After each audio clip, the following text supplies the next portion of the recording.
오늘 하나님께서 우리에게 주신 귀한 생명의 양식은 누가복음 10장 25절과 27절의 말씀을 가지고 무엇이라 기록되었으며 어떻게 읽는가라는 제목의 양식을 함께 나누겠습니다.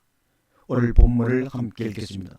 어떤 율법사가 일어나 예수를 시험하여 가로되 선생님, 내가 무엇을 하여야 영생을 얻으리까? 예수께서 이르시되 율법에 무엇이라 기록되었으며 내가 어떻게 읽느냐? 대답하여 가로되 내 마음을 다하여 목숨을 다하여 힘을 다하며 뜻을 다하여 주 너의 하나님을 사랑하고 또한 내 이웃과 이웃을 내 몸과 같이 사랑하라 하였나이다. 아멘.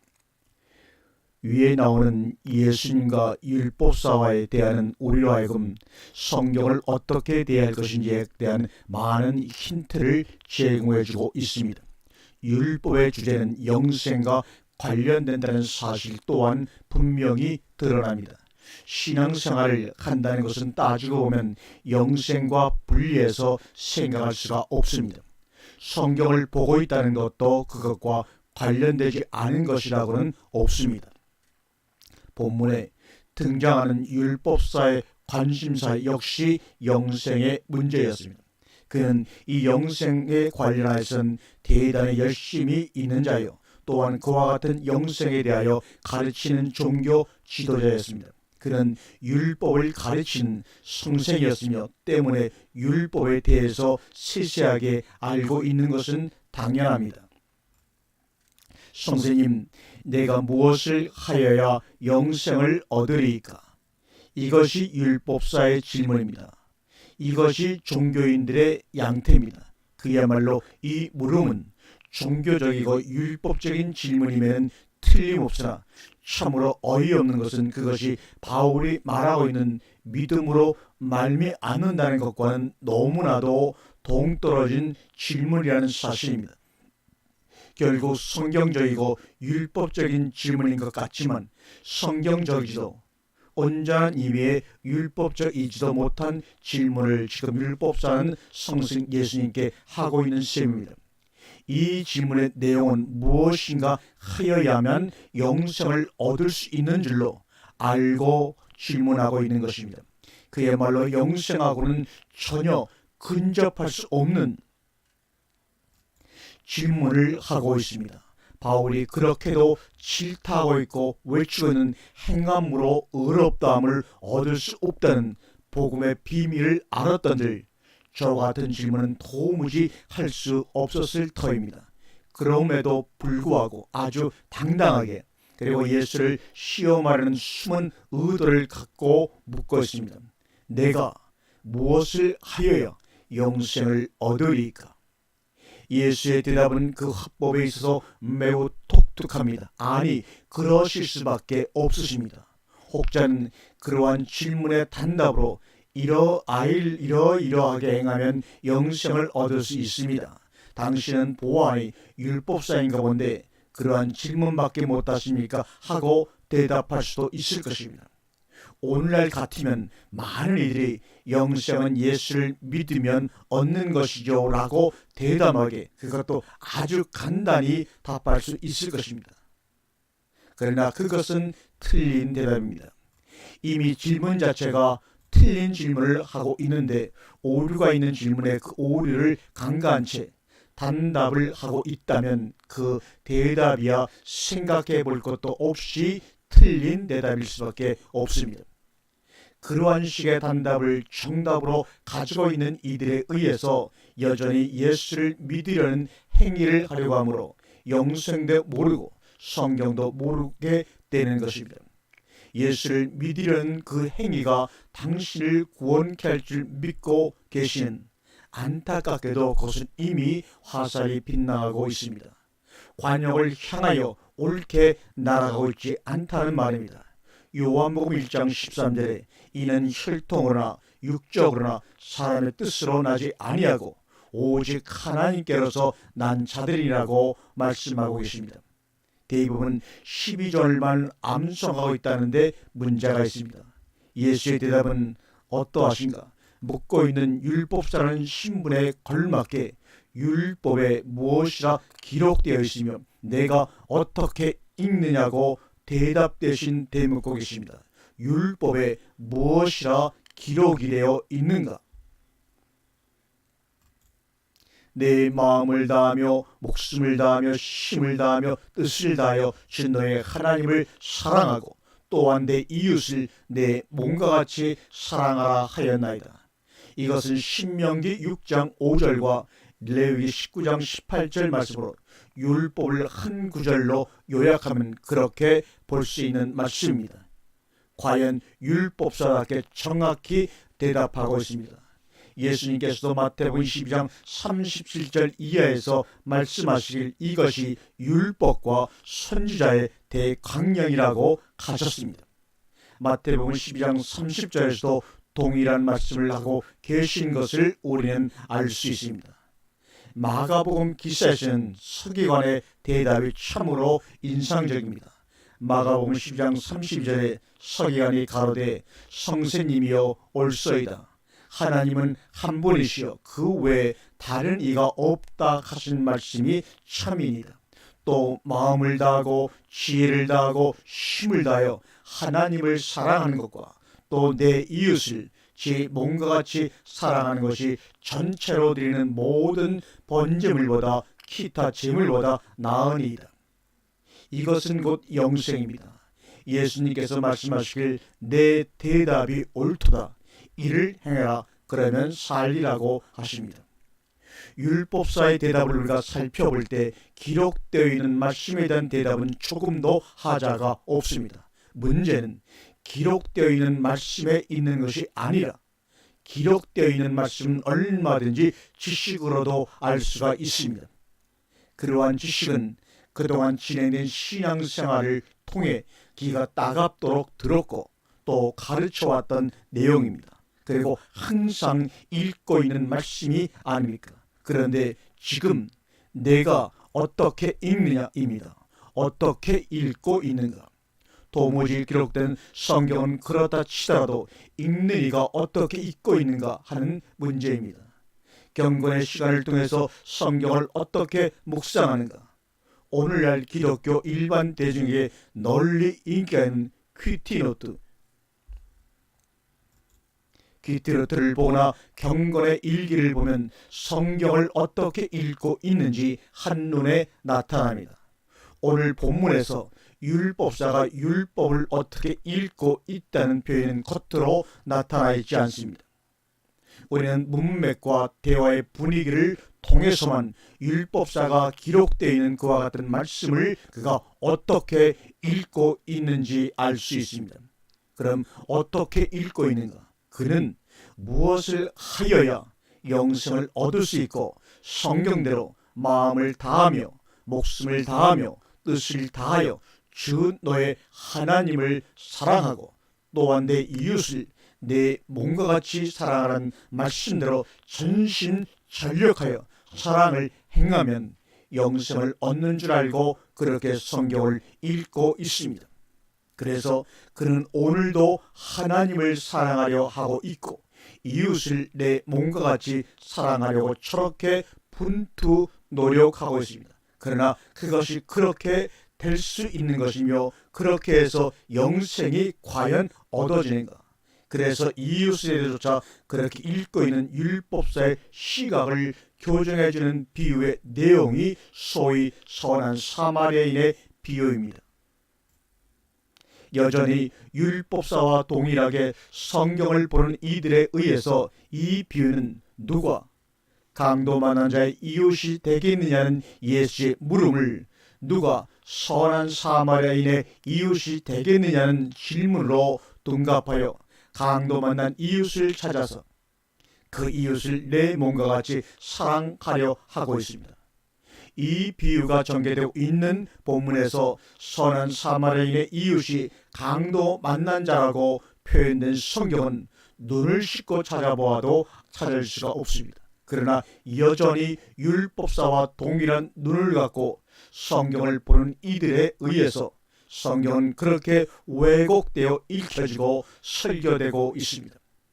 여기서 이 말씀을 듣는 여러분들은 다시 한번 성경을 읽어보십시오. 누가 선한 사마리아인의 이웃이 되겠느냐는 질문이 있는가? 율법사가 무엇을 하여야 영생을 얻으리까고 질문할 수밖에 없음은 이미 자신이 강도 많아 죽어있는 자이기 때문에 그러한 질문을 할 수밖에 없는 것입니다. 왜냐하면 행위로는 구원을 받을 수 없으려니와 구원도 영생도 맛본 적이 없기에 그러한 질문을 지금 하고 있는 것입니다. 이들은 모든 자신의 행위를 옳게 보이려는 동기에서 그와 같이 행하고 있을 뿐입니다. 그리고 여전히 지금도 그렇게 가르칩니다. 그리고 여전히 성경을 그렇게 보고 있습니다. 그것의 단적인 예로 퀴티노트의 일상적인 양식을 보면 알 수 있습니다. 물론 이것이 전부는 아니겠지만 말입니다. 오늘 본문에 나타나 있는 하나님의 성품, 내게 주는 교훈은, 오늘 내가 피해야 할 죄는, 오늘 내가 적용해야 할 말씀들은, 실천할 내용들은 대강 이런 내용들이 퀴티노트의 순서입니다. 여기서 내가 빠지면 아무것도 할 수 없는 말씀이 되는 것 아닙니까? 성경을 모독해도 분수가 있을 때 이렇게 도적질하여도 괜찮은 것인가? 성경을 가져다가 자기 구미에 맞게 마음대로 적용을 하여도 아무런 문제가 없는가? 무엇을 행해야 하는지에만 관심이 있는 오늘날의 율법사들, 그래서 결코 하나님도 사랑하지 못하고 이웃도 사랑하지 못합니다. 이 율법과 선지자의 대강령은 영생의 삶을 말씀하고 있습니다. 그것은 곧 영생을 소유하고 있음을 입증하는 것입니다. 아니, 그렇게 사랑할 수 있는 것 자체가 영생이라는 말입니다. 그것은 어떠한 번제물이나 제물보다 나은 것입니다. 그렇게 살 수 있는 삶만이 우리의 소원이며 목표입니다. 다만 영생을 얻기 위하여 그렇게 살아야 된다고 하는 이들은 아직 영생도 모르고 사랑도 알지 못합니다. 성경에 무엇이라 기록되어 있으며 우리는 그것을 어떻게 읽고 있습니까? 요한복음 5장 39절에 너희가 성경에서 영생을 얻는 줄 생각하고 성경을 상고하거니와 이 성경이 곧 내게 대하여 증거하는 것이로다. 그러나 너희가 영생을 얻기 위하여 내게 오기를 원하지 아니하는도다라고 말씀하고 있습니다. 또한 베레아 사람은 데살로니가에 있는 사람보다 더 신사직에서 간절한 마음으로 말씀을 받고 이것이 그러한가 날마다 성경을 상고함으로 사도행전 17장 11절의 말씀입니다. 얼마나 많은 사람들이 성경을 읽고 있는가, 그리고 해석하며 그 말씀들을 사모하며 신앙생활을 하고 있는가. 그러나 우리의 앞서간 사람들의 많은 기록 속에서 얼마든지 성경을 읽으면서도 정작 알아야 할 것들을 알지 못한 경우가 허다합니다. 너희가 크게 오해하였도다. 예수께서 가라사대 다윗이 자기와 그 함께한 자들이 시장할 때 한 일을 읽지 못하느냐? 그가 하나님의 전에 들어가서 제사장 외에는 자기나 그 함께한 자들이 먹지 못하는 진설병을 먹지 아니하였냐? 또 안식일에 제사장들이 성전 안에서 안식을 범하여도 죄가 없음을 너희가 율법에서 읽지 못하였냐? 내가 너희에게 이르노니 성전보다 더 큰 이가 여기 있느니라. 마태복음 12장 3절 이하의 말씀입니다. 또 한번 마가복음 12장 26절과 27절의 말씀을 한번 봉독합니다. 죽은 자의 살아난다는 것을 강론할진대 너희가 모세 채중 가시나무 떨기에 가는 글에 하나님께서 모세에게 이르시되 나는 아브라함의 하나님이요 이삭의 하나님이요 야곱의 하나님이라 하신 말씀을 읽어보지 못하였도다. 하나님은 죽은 자의 하나님이 아니요 산 자의 하나님이시라. 너희가 크게 오해하였다. 여기서 오해하였다라는 단어는 헬라어로 프라나오라는 단어인데 길을 잃게 하다, 미혹하다, 빗나가다, 방하다라는 뜻을 가지고 있는 단어입니다. 이렇게 성경을 열심히 상고하지만 아주 크게 오해하는 까닭은 무엇 때문입니까? 흔히 말하는 대로 모세의 글을 읽을 때 수건이 그 마음을 덮어서 그렇게 읽을 수밖에 없다고 성경은 말합니다. 수건이 덮였다고 말하는 많은 이들 역시 성경을 읽고 있는 것을 보노라면 여전히 그 아래서 성경을 읽고 있는 것을 볼 수밖에 없으니 수건에 대한 이해도 하나의 지식으로밖에 간직하고 있지 않는 까닭입니다. 우리는 성경을 읽을 수 있어야 합니다. 우리의 주가 되시는 예수님께서도 성경을 사랑하고 읽으셨다는 것을 볼 수가 있습니다. 누가복음 4장 16절 20절까지의 말씀을 봅니다.